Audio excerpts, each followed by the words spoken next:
Hey Bonnie, why the battery is not charging? Hello, I'm the Solis inverter heavy user Bonnie.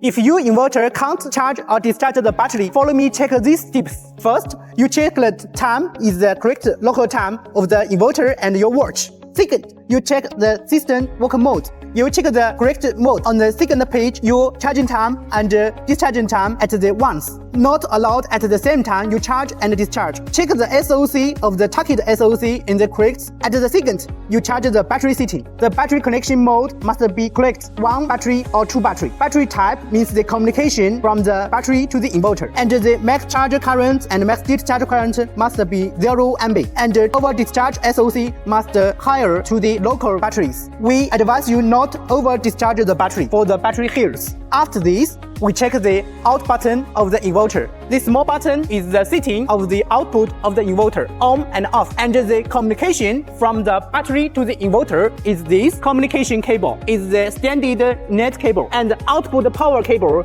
have the two positive and the two negative to the battery. After this, we check the connections to the battery. Now we check the P negative and the P positive is the output from the batteries to the inverter. In the middle of the brick is the output brick of the power cable. This inverter terminal is the communication terminal. This must be connection good. And the screen of the battery must be normally. You can see the working conditions of these batteries. After this check, everything must be okay and the inverter and battery must be working normally. And if you always have other problems, you can ask the after service for help. Thank you.